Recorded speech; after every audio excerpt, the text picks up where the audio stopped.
Good morning, everyone. I'm Ann Koontz. I'm here today with my partner, Marina Parkin. It is Tuesday, May 25th. We have survived the tax season, and as promised last week, we wanted to talk to you this week about the tax filing requirements for non-residents, folks who spend time in the U.S. maybe, or generate revenue in the U.S., but don't live here enough to be a tax resident. So we'll learn what a tax resident is, what kind of time frames you need to cling to or run from, and what the filing requirements are. So without further ado, thanks, Marina. I'm glad you survived. Well, I am here. Welcome back. Welcome on the board.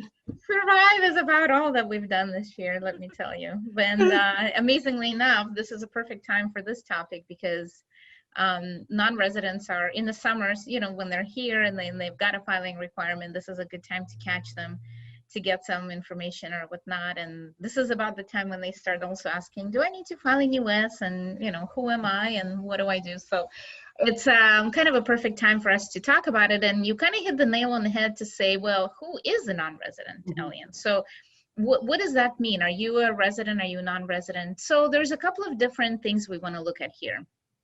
The first test you always look at is the green card. With the green card, once you have a green card, you're basically, for the most part, stuck to filing in US forever. There's a certain, that you may live somewhere else, but you really do need to file a tax return as a US resident. For the most part, there's a couple of countries that have treaties with US where you can, despite having a green card, can take a position where you may be a non-resident even if you have a green card in US. But you know, 90% of the time what we come across is once you have a green card, it's almost like having a citizenship for the purpose of considering you a US tax person. So just keep in mind that once you get a US a green card, you're pretty much stuck to having to file like a US resident. And I'll explain once we determine the non-resident status and exactly what is the biggest difference really and why people either run to or run from one choice or the other. So we want to look at first, like I said, green card or citizenship. If you don't have either, the next thing we look at is what's called substantial presence test. This is what gets really funky because there's a big difference between the presence test for immigration purposes and the presence test for tax purposes. And they can't even come up with different names for any of this stuff. So. Absolutely, that's absolutely right. And people are often confused because they're dealing with the law, is they're not sure if they're dealing with the immigration law or the tax law and how the two interplay. So when we're talking about the tax law and the substantial presence test, we're looking at 183 days, but it's not just in 1 year, it's a rolling formula. So what you want to do there is you want to take the number of days that you're in the year in the current year that you're thinking about the filing requirement for. Then you're looking back to the year before, so the first preceding year, and you want to take those number of days that you're present in US and divide them by 3. And then you want to look back at the second preceding year and you want to take those number of days that you were here in US and divide them by 6. And you add all of those days together. And if you are over 183, you've considered to have met the substantial presence test and have a filing requirement. So the 183 days is really where the big confusion is, because for immigration purposes, people always think, oh, it's 6 months. But for you know, tax purposes, you do have to look at the 2 years or it's 3-year rolling formula. So definitely keep that in mind. It really I think people feel like as long as I go 178 days, I'll be fine, not realizing that once you slice and dice that 3 years, you can run into trouble. And really, if you look at that formula, you really are looking at about 140 days then. So if you're here roughly consistently 140 days or so, that 3-year rolling formula will get you to 180 quick. So if you're thinking of how many days I should be under, and you can kind of look at the days in the year and play around with that if you really do want to stick to the non-resident filing as opposed to resident, you kind of have to watch it year by year, but be prepared that you need to deal with the 3 years. So that's definitely a funky thing. And then finally, we want to look at a treaty. So a lot of countries have treaties with US, which means that sometimes you can take a position which the treaty is overriding the code. So what does that mean is that even if you pass the substantial presence test and you are considered to be here over 183 days by the formula, if you've got a treaty with a different country that says, you know what, my tax home is still in the other country because of all of these different factors, then I elect to take the treaty position to say that I'm still a non-resident in US. And so you better have a pretty good understanding of the treaty and the article in the treaty, and have the factors that meet your position. And there's a treaty election form that you have to include in the non-resident return to indicate which article of the treaty you're electing and why you're electing it. Most of the time when we deal with our non-residents, it is really truly a tax home issue where they may have only one type of business or one source of income, which is really not the most important source of income in their life. Most of their sort of stuff is still overseas. They may have a business, they've got their family, they've got multiple income sources, they've got their main home, factors like that. And then they here may only have like a rental property or an investment property. And they may spend quite a few days here because they may be at sort of getting closer to the retirement and want to test out Florida to see how they like it, or just want to spend more time in the sun. So they may kind of walk that line on the 183-day test, but they're still able to take the treaty position to say that, they're still a tax resident back home and only a U.S. non-resident. We always recommend going to a professional who deals with the cross-border tax issues to determine if you are able to take that treaty position. We can do some of that analysis with certain countries that we're familiar with. We also work with a lot of folks that this is their bread and butter, that deal with cross-border tax stuff. So that sort of research on, what kind of position you want to take can be done by somebody else and determine what your filing requirement is. So having said all of this, what is really the point of being a non-resident versus resident? So if you are considered a resident for tax purposes, you are filing the tax return here, your regular tax return, that's got all of its benefits and credits, but on the other hand, you have to include your worldwide income on your US tax return. Having said that, if you do pay tax in another country, you can take that as a tax credit here. So this way you're not double taxed because you've got a tax credit to utilize. So a lot of times people say, well, it's not an issue. I already pay tax back home, so I'm just going to use that as a credit. The issue there becomes that if the tax rates are dramatically different between US and another country, you will always end up paying tax at the highest rate, whatever that country is. So for example, and I don't even want to speak out of school here, but I know that in the past our Czech clients, for example, we got a lot of clients from Czech Republic. Traditionally, their tax rate has been 15%, and I believe it still is. So a lot of times when we use a tax credit for any of the income that they earned in Czech Republic, they have paid 15%. If they end up here in the tax bracket that's higher than 15%, they still end up paying more tax in US if they're filing as a resident, because they're only able to claim the 15% of tax from back home. So people always have to look at exactly what it is that you're trying to accomplish and how it is that you want to file to make sure it's in the best advantage. So the non-resident here, if you do take a position, whether it's treaty or you don't pass your substantial presence test or whatever the case may be, and you decide that, hey, I am a non-resident tax filer, that means that you only have to include the income in the tax return that is just US sourced income, which is great. So you're still filing your regular tax return back home, and then in US you're declaring your US sourced income. And you also have to make sure that you have the same conversation with the tax preparer back home to say, hey, I've got income in US that is likely going to have to be included in your tax return back home. with the same situation where they can take a foreign tax credit for the tax that you pay here in US on that income.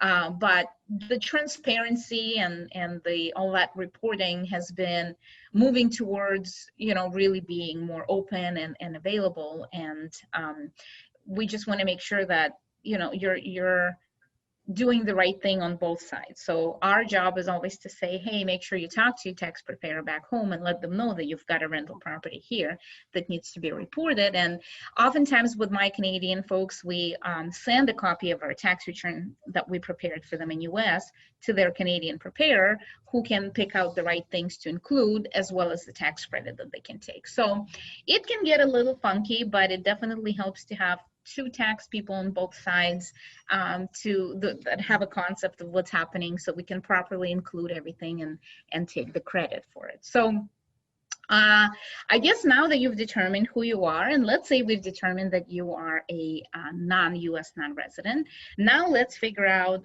whether you actually even have to file here or not. So why would you have to even file a tax return in US? Well, you've got a couple of different types of income in US that may lead you to a filing requirement. One is that you've got income that is sort of considered a trade or business. And that can be a couple of different things. You may actually have a little small business that you've opened in US. You may have a rental property. The rental property is considered to be passive income first, but as a non-resident, you can make an election on the timely filed non-resident tax return to say that you're electing your rental income to be considered trade or business. So let's say we've done that, and I'll get into a little bit more detail of why we want to do that in a minute. So you've got trade or business type of income. You also have income that is considered more passive income. So you may have interest, you may have dividends, you may have capital gain, you may have an investment account here. We had a seminar a little while ago where we discussed withholding on the income paid to a non-resident, and we want to go with the assumption that whoever is the payor of that income, that they properly withhold and remit tax to IRS. However, that doesn't always happen. So as a non-resident, if no tax has been withheld and remitted on your behalf from this passive type of income, you have an obligation to file a tax return and calculate and pay tax on that income to IRS. On the other hand, too, if you feel like that withholding may have been too high, filing a tax return is your opportunity to get some of that withholding back. So again, you've got business income, you've got some passive income, and then of course, the number one reason people file here is if they had the sale of their house, you know, real estate, they were subject to FIRPTA. There was this big withholding done on FIRPTA, and money got sent to IRS, and now they want to get that money back. So really, the only way for you to get the withholding back is to file a tax return. I also want to kind of have a side note here, is that in the past, you were able to file, let's say in FIRPTA situations where you did remit money to IRS at the time you sold your property, you could file sort of a request for early refund. This way you didn't have to wait all the way until next year is over and file a tax return. And IRS, it's basically kind of like a draft tax return in a sense, a request for them to process so that you don't have to wait so long.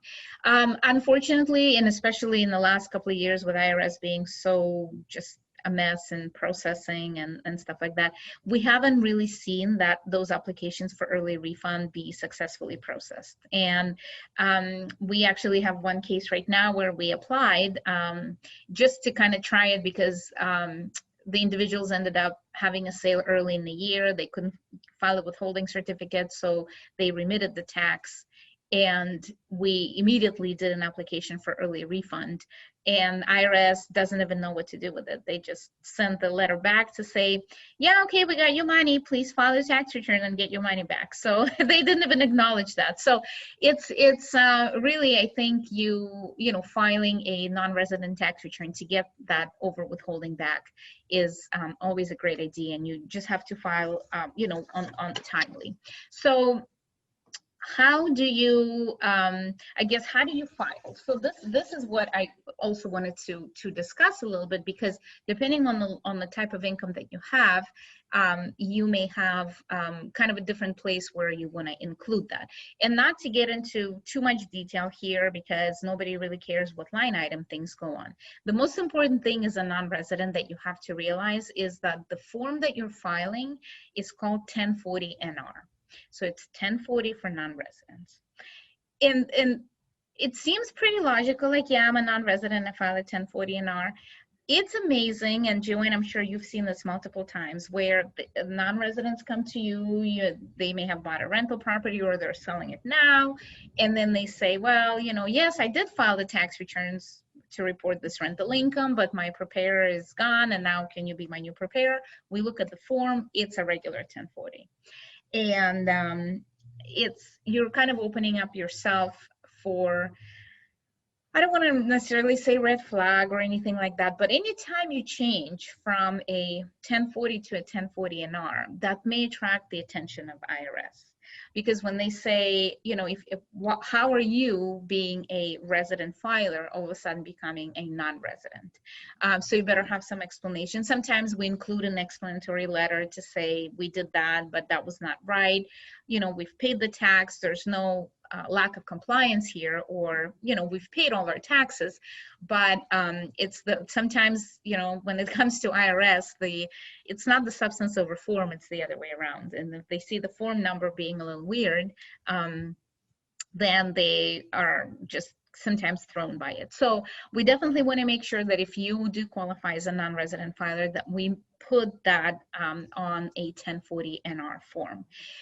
What's different about the 1040 NR is that there's a special section in there to describe yourself as a non-resident. So it's asking you, like, why do you think you're a non-resident? Please show me the dates that you were in US. And it's asking you for things like dates in and out of US in the current year. And people always say, well, I'm not sure, I don't remember which dates I came in. And we say, we try to get as close as possible to your actual travel document. Not that, again, immigration is talking to IRS, but if these are two government agencies, and if IRS wants to pick up your return for audit, and they want to audit the part that is your number of days in US, there's really no reason why they can't request from, INS the travel dates and the travel history to say, were you really in and out of here this many times? Were you really here for 67 days or something like that? So there's an I-94, which is your record of travel. When you're a non-resident, you can easily pull that online. I think it's pretty easy now, and that should really give you your dates in and out. That section also has the place where you calculate that running formula number of days. So you better have your days that you were, total days that you were in US for the past 2 preceding years. So it can get a little bit of the fact gathering, especially if it's your first year filing, because now you've got, let's say, the source of income that you have to report.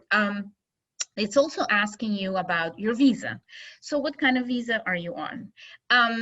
Let's talk a little bit about that too. I did mention that part of it when we talked about whether you're a non-resident or resident. But there are some visas that sort of automatically make you a resident.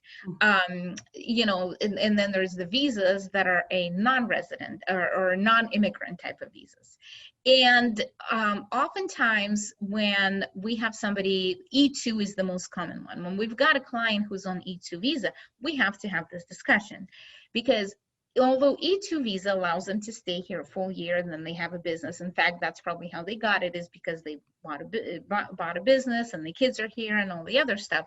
It's still considered a non-immigrant visa in a sense that if you still have a treaty position that your tax home is in another country because you may have just gotten here, you can still file a non-resident return even though you are on the E2 visa.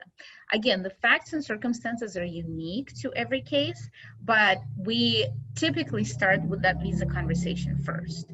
Oftentimes, we also have to engage with the immigration attorney and say, hey, here are your people on the E2. What do we want them to be for tax? Because we always want to make sure that we do things consistently. Oftentimes they may have an opinion to say, you know what, if for the visa renewal, for example, it's going to look better if these people are going to file as residents in US. So although they could potentially take the treaty position that they're non-residents, we can say, okay, but you did meet the substantial presence test, and therefore you can be a resident and file in US. So we got to tread carefully here, but the visa really describes to us kind of a starting point as to how we want to file. So in that non-resident section of the return, if that's the way we're filing, it's going to ask you for the type of visa, when you've entered, if the visa changed, or if you lost your visa, or whatnot. So it's a lot of fact gathering to really support your position that you are not a resident filer. In that same return is where, if you are filing as a non-resident because you've taken the treaty position to do so despite meeting the substantial presence test, there's also a treaty election form in there too. So although you may have one teeny tiny rental property here that you want to report, you may have a tax return, not necessarily that's super thick, but that's got a lot of those forms that need to be filled out properly, because you definitely don't want to attract attention from IRS when all you have to do is file a little bit of that rental income. So the idea here is that if you are filing as a non-resident, and the type of income that you've got is, like I said, income from trade or business, which also, by the way, includes wages. So if you are employed in US and you've got the right to work here, that also is considered income from trade or business, because you're providing personal services.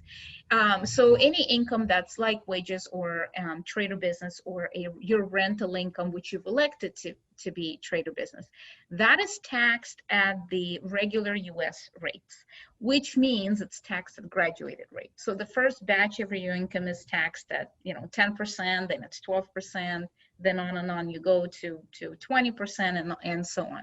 So you're not taxed at a flat rate there.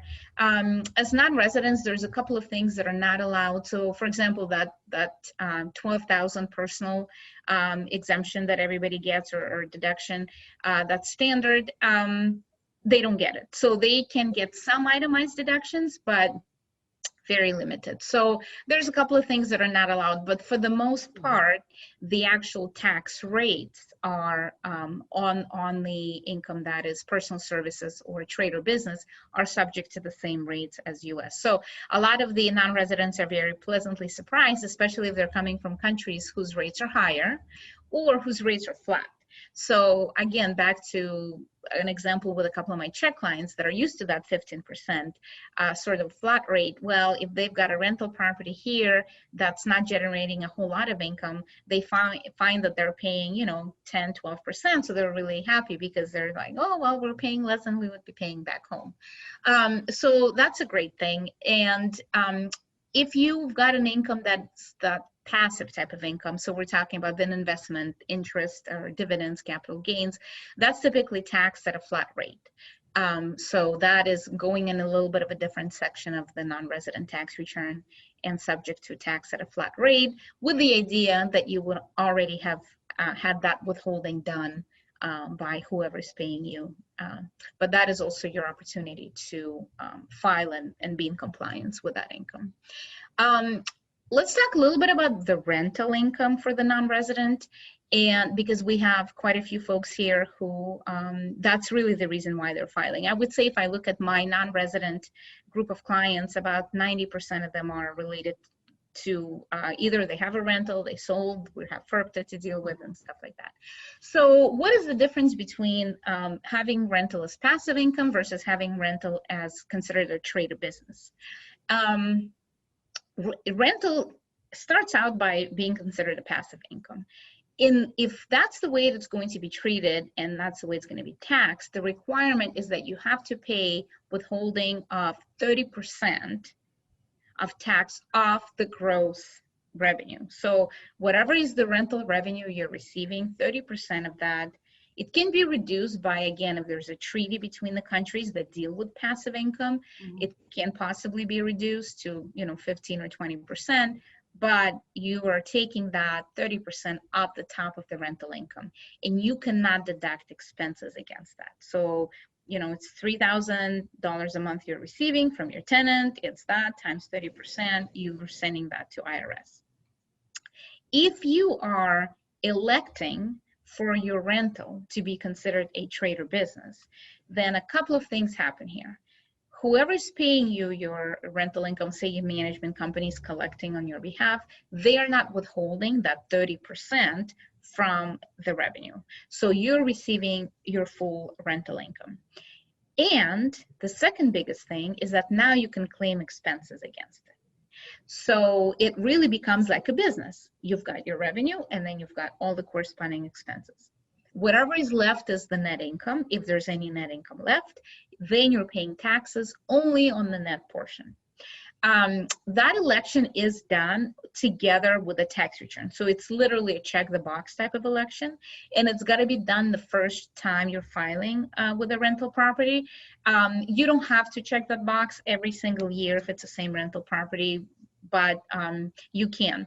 To be honest with you, though, I have never really seen IRS come back and really challenge people to say, you didn't really elect it, you filed the rental schedule, but you didn't check this box on election, so now you got to pay tax. I don't think this is on their hot, top 10 hot reasons of non-compliance. No. Joanne, you haven't seen anybody, right, in your history either, No. where IRS came back to that. Mm-hmm. No, I really haven't. To be honest, I really haven't seen a ton. I hate to say this, but I haven't seen a ton of any kind of non-resident issues be something that they come back on. I'd like to suggest that's due to our extreme compliance. Yes. But, Yes. I have a lot of other clients who are not compliant, and then they come to me to solve the problem. So I would submit to you that if that were the case, I would feel like we would be getting non-residents that were not compliant coming to me to fix the problem, which I also haven't seen. So anecdotally, it's a part of our practice, and I'm not seeing it. And also, people usually have a tendency to reach out for resolution of issues once they start receiving love notes from the IRS, and that doesn't seem to be the case either. So. Yeah, I really don't think that those really have been on the hot sort of target by IRS. The issue has always, especially in the last several years, has always been that bank account reporting. So the FBAR reporting, the ownership of the other foreign entities or foreigner owning a U.S. entity, the informational reporting have been key, and the penalties for not reporting those have been ridiculous, even though reporting it is not resulting in any tax. But I think they're really trying to impose that whole, like, no border type of international reporting, where everybody knows who has business or companies or money where. So that's, I think, has been the biggest push when it comes to, the non-resident reporting their U.S. source income. Yes, I haven't really seen much issues come out there. And, we deal with a lot of people saying, hey, but it's going to be a loss because I have so many expenses against this rental income. So do I even have to file? Well, you should file, because if you don't file, you didn't even make a point to tell IRS that it is trade or business income. So it's worse not filing, because then what happens is IRS says, hey, you've been receiving this rental revenue. It is not, you have not elected for it to be trade or business. So now you've got to do that 30% withholding of the gross rental amount. And that, I think, is where they can get in hot water. So filing the tax return is really your opportunity to state that you're electing it to be that and take the expenses against it. The other benefit to filing with a loss is that those losses carry over indefinitely, and they open up when you sell the property. So the idea with most of these non-residents is they come in, they buy a property, whether they want to ultimately use it as vacation or it's just an investment for them, and they're keeping it rented. It may break even cash flow wise, may generate a little bit of cash, but for tax purposes, it's a little loss or big loss or whatever the case may be. And then they mosey along and say 5 years from now, 10 years from now, the property goes up in value and they sell it. Now they've got a gain. If you file the tax returns to establish the loss carryovers with IRS, that's the time where now you can take all of those losses and apply them against the gain. So we've had, I cannot tell you how many situations where we had to go back and actually file last several years of tax returns to make sure we've got good loss numbers on the books, because we knew the gain was coming, they were getting ready to sell. So you definitely want to make sure that that the returns are done, the loss is established, and it's definitely to your benefit. So if you don't file and there's a loss, there's obviously no penalty. You're encouraged to do so, but I think that sometimes people just say, if I just stay under the radar. The issue is, again, is if it was in your best interest to file because you're getting some tax benefit down the road, then staying under the radar is not really a good reason not to file. It's really, you're gonna at some point have to pay the tax on that gain. So why not file tax return, which is peanuts compared to the benefit of having the loss carryovers, and then utilize those losses in the year that you've got the gain. So there's absolutely no reason not to. Let's talk a little bit about the timing. So for the non-resident who, let's say their income here is that they have a job, so they may have a W-2. The deadline to file those returns is the same as a U.S. Regular tax filing deadline, which is April 15th. Back to when we were, at one point, Joanne, when we get back to normal, and April 15th once again becomes the last time April 15th was the deadline was like 12 years ago. Yeah, that's what it exactly what it seems like. Exactly. In 12 years, I'm dead. That's exactly right. So the April, let's use that elusive April 15th deadline and say, okay, that's your deadline.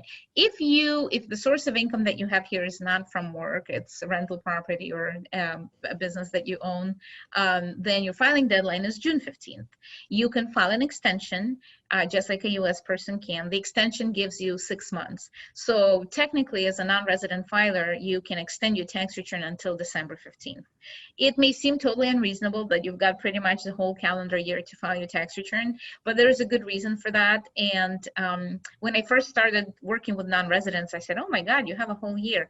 The issue is a lot of times they're not here. They may not have access to all the records. They travel back home. By the time they get here, the rental property, some stuff is stored here, some stuff is stored back. They really do need all the time they can get. So we do file quite a few of them in June, and then we extend, and then we do push to get that done by December 15th. So that is the filing deadline. We also had a webinar, again, a little while ago, where we talked about the importance of having an ITIN in order to file your tax returns. Remember, if this is your first year filing, you've got to have that tax ID number to file your non-resident tax return in the US. It takes a while to get it. It's not as easy. You can't even go to IRS office anymore to do it. So we got to find you a certified acceptance agent. You got to mail your passports here, or try and do something back home with a certified acceptance agent there. It takes a while. So if you think you've got a filing requirement, then you need to file a non-resident tax return. Let's get that process going as early as possible, because reporting that rental income and expenses is going to be the least of your worries. First, we're going to have to get you the ITIN. We're going to have to figure out how you apply for it. We're going to have to make sure you have all your records, and then putting it together. For all those people that say, well, why is it so expensive? All you do is you put numbers in the boxes. Well, by the time we get to those boxes, a lot of stuff has to happen. So you definitely want to make sure that you stay on top of it early. If you've got your ITIN number, that's fantastic. You definitely want to make sure you work on those documents early on. For those non-residents, or let's say the realtors that are listening to this that have non-resident clients that have rental properties, we're happy to provide kind of an organized organizer that we use for rental income and expenses. Oftentimes, just because we have a few minutes, I wanted to throw that out there. A lot of them ask, what else can I deduct? It's expenses relating to the property, but can I deduct my travel expenses? Can I deduct this and that? Sure, as long as you can reasonably tie the expenses to needing the rental property. So a lot of times when folks come here, they travel for vacation, they may stay somewhere else, and then they're also managing their rental property. We can take a portion of those travel costs against the rental income, as well as, the cost of being here. They may have a phone that they use to manage the property. Part of that phone expense can be utilized. So we definitely want to kind of do some fact gathering with the client to see what it is that they're doing. Are they just sort of passively involved? They have a property manager that does everything, or do they like to come in and maybe do a little bit of work on the property and do some renovations themselves? And so depending on how involved they are and what it is that they're doing and where the property is at, we may be able to suggest more or less different expenses to utilize, as well as tracking furniture purchases and improvements and renovations and things like that, because we're now able to deduct most of them 100% in the first year, as opposed to having to depreciate them over time. So it's definitely important to track that and describe that. So all of those things, a lot of them are similar to the tax laws of how they're filing certain things back home, but some things are definitely different. So it helps to have somebody who can kind of walk them through exactly what needs to happen and what they should be tracking. So we can provide some of those organizers and some of that help, and kind of point them in the right direction to say, do they have a filing requirement? When do they need to file? How long have they been here? Do they need to talk to a cross-border guy? Mm-hmm. Oftentimes, to really even get into that discussion, it may be a life change, and sometimes is what triggers these conversations to say, all I had was a rental property here, but now I'm thinking of moving. So now we can apply the same sort of rules and put you in the same box that you were in before. Maybe now you need to become a tax filing resident, because now maybe it's beneficial to you to show that you filed a U.S. tax return. And if that kind of works together with your whole big strategy of moving to U.S., what it is that you're doing, or vice versa, you may be leaving. So a lot of times when there's a change anticipated, instead of just slapping a non-resident tax return together and sending that off, we want to definitely discuss it and make sure you've got the right thing going, because there's nothing worse than getting a call from your non-resident, your immigration attorney to say, hey, give me a copy of the last 3 years tax returns filed, and you provide these returns, and he's like, well, I really wish you would have filed this way, and it's like, well, nobody talk to each other. So it's what we've outlined today is kind of how to file, what to file, but just know that each set of facts and circumstances is drastically different, and you definitely want to be talking to all the people involved in your setup here, your attorney and your CPA, to make sure you're filing the right thing. So, and I feel like we say that every time. There's a stool, and you need all your professionals, and they need to be communicating. But this is one area where I think it's even more important than even maybe some of the others, because, pardon the pun, but a lot of these rules are foreign to the practitioners who, obviously the immigration people are used to dealing with folks that are in transition, but they also don't necessarily have a handling of the tax rules. So it's really not something we should be doing in a silo, and neither should they, in order to maximize the benefits and minimize the pain, expense, hassle, or saying something that we shouldn't. We've just got to be out in front of that and do that proactively with the entire team of professionals advising the person who's coming, going, or trying not to accidentally become a tax resident. Exactly. That you got it. Absolutely. Yeah, I think that's all that I had. Any questions, Joanne, or anything that sort of you may have seen that's a little different from what I've experienced, or that's, pretty much. No, I think we're pretty interchangeable when it comes to this. Very true.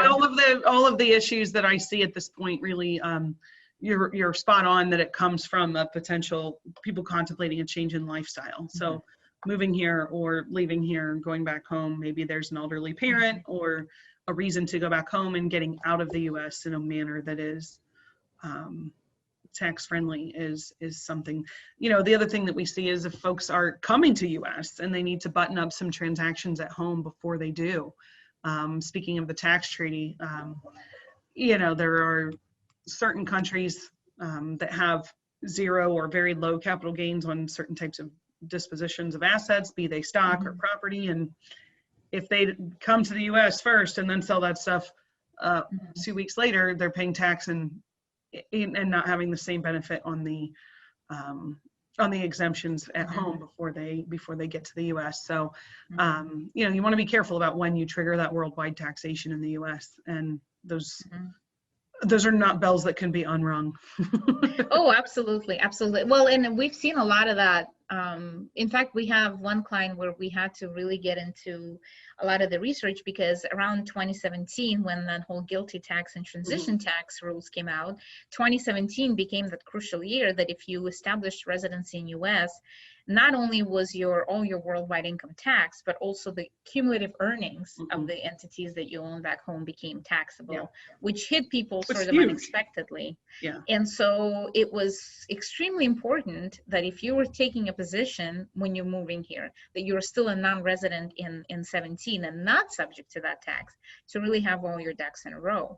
And even later, even now, as that sort of, the GILTI tax still applies. So if you've got, company that's generating income and you're a resident here and that income is overseas, you still have to pay a bit of an extra tax on that. But that whole, having your company's earnings subject to tax, we always kind of think about, if you still want to generate some income from your business back home, maybe instead you jump on salary and you switch the ownership to a different family member or a different company or something like that, where you are now not the controlling person, and now that's not dragging here into US with you.